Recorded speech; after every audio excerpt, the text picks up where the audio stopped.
Hello dear students, जो candidates EWS category से apply कर रहे हैं एसबीआई जे का फॉर्म, उन स्टूडेंट्स के माइंड में एक बहुत बड़ा कंफ्यूजन बना हुआ है ईडब्ल्यूएस सर्टिफिकेट को लेकर। तो आज अपने उसी के बारे में बात करेंगे कि रियल में जो ईडब्ल्यूएस सर्टिफिकेट जो है उसका क्या क्राइटेरिया दिया है एसबीआई ने। तो नोटिफिकेशन में क्लियरली मेंशन किया हुआ है कि आपका पोजेशन होना चाहिए ईडब्ल्यूएस सर्टिफिकेट का फाइनेंशियल ईयर 2020-21 का। तो 2020-21 के फाइनेंशियल ईयर का आपके पास ईडब्ल्यूएस सर्टिफिकेट होना चाहिए। और एक चीज और उन्होंने बोला है, ऑन और बिफोर क्लोजर एप्लीकेशन डेट, मतलब जिस दिन आपकी एप्लीकेशन क्लोज हो रही है जैसे 17 मई को, उससे पहले पहले की डेट का वो सर्टिफिकेट आपका होना चाहिए। और कब का होना चाहिए? फाइनेंशियल ईयर 2020-21 का। इतनी बात आप लोगों को क्लियर है?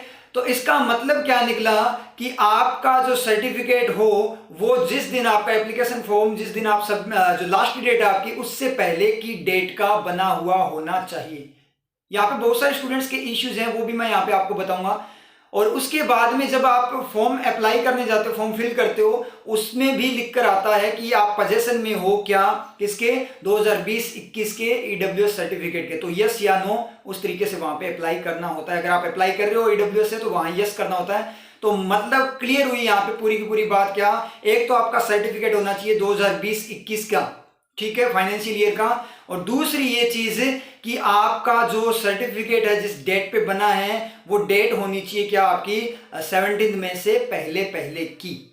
अब यहाँ पे कुछ स्टूडेंट्स के मेरे पास मैसेज आए, कॉल तक आई है, स्टूडेंट्स की क्वेरीज आई है कि सर हमने अप्लाई किए हुए तो बहुत टाइम हो गया, महीना भर हो गया हमें अप्लाई किए हुए, और कई बोल रहे हैं कि जब से नोटिफिकेशन है उसी पॉइंट पे हमने अप्लाई कर दिया था, लेकिन सर हमारा पेंडिंग में पड़ा है, तो हम क्या करें? तो देखो, इसमें कुछ भी नहीं बोला जा सकता, क्योंकि ये डिपेंड करता है अथॉरिटी पे, एसबीआई पे, कि वो जब आप जाते हो वहां पे ज्वाइनिंग के टाइम पे या डीवी के टाइम पे आप जाते हो डॉक्यूमेंट वेरिफिकेशन पे, तो उस पॉइंट पे वो क्या बोलते हैं।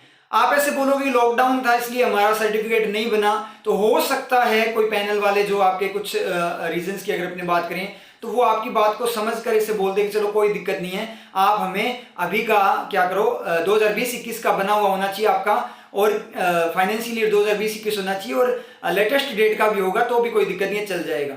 लेकिन हो सकता है कि ऐसे भी बोल दे आपको कि हमने क्लियरली वहां पे मेंशन किया था कि क्लोजर डेट है एप्लीकेशन की, उससे पहले पहले का होना चाहिए, हमें कोई मतलब नहीं है लॉकडाउन था या क्या था, हम ये बात नहीं मानते हैं। तो वहां पे एक बहुत बड़ा रिस्क बन जाता है अपने लिए जॉब लॉस का, क्योंकि आप क्लियर करने के बाद इतना बड़ा मतलब एग्जाम वगैरह फाइट करके इतनी मुश्किल से तो आप सिलेक्ट हुए, और उसके बाद में आपको एक छोटे से पॉइंट के कारण वापस आना पड़ा, तो रिस्क वाली बात है।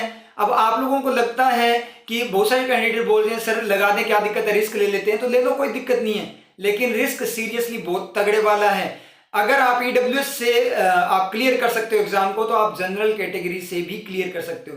मैं तो यही बोलूंगा कि जिस भी स्टूडेंट ने अप्लाई कर दिया ईडब्ल्यूएस कैटेगरी से, फॉर्म सबमिट कर दिया और उनका सर्टिफिकेट अभी तक नहीं बना है, तो आप अगेन रीअप्लाई करो फॉर्म को और जनरल कैटेगरी से अप्लाई कर दो, क्योंकि बहुत बड़ा रिस्क है।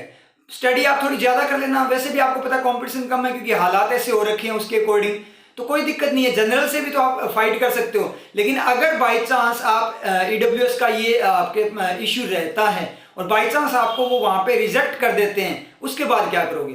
कोई चांस ही नहीं है। कम से कम जनरल कैटेगरी से आप अप्लाई कर रहे हो तो कम से कम आप लोगों के पास चांस तो है, आप खुद की मेहनत से सिलेक्शन ले तो सकते हो, अपने दम पे सिलेक्शन ले तो सकते हो। दूसरी बात ये भी प्राउड फील होगा आप सिलेक्शन लेते हो तो कि हमने कोई रिजर्वेशन का क्या नहीं लिया, एहसान नहीं लिया, हम पे कोई एहसान नहीं, हमने कोई रिजर्वेशन से फाइट नहीं किया, हमने अपने दम पे फाइट किया है। तो ये भी एक चीज रहती है, इस तरीके से खुद को पॉजिटिव करो।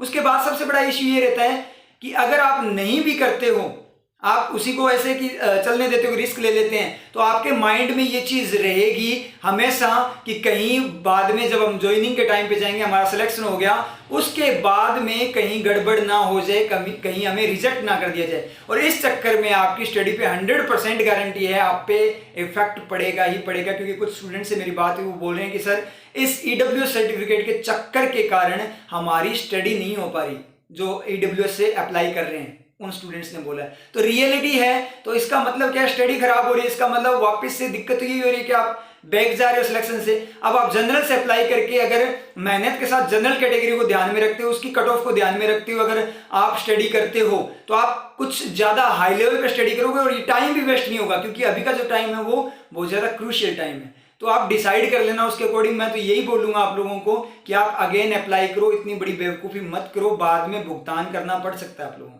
क्लियर है? तो आप दोबारा से रीअप्लाई कर दो, जिसने भी अगर सबमिट कर दिया है और जिसका सर्टिफिकेट अभी तक नहीं बना है। ठीक है, क्लियर है? तो मैंने सारे जितनी बातें थी, सारे फैक्ट्स थे, सारे पॉइंट आपको क्लियर कर दिए।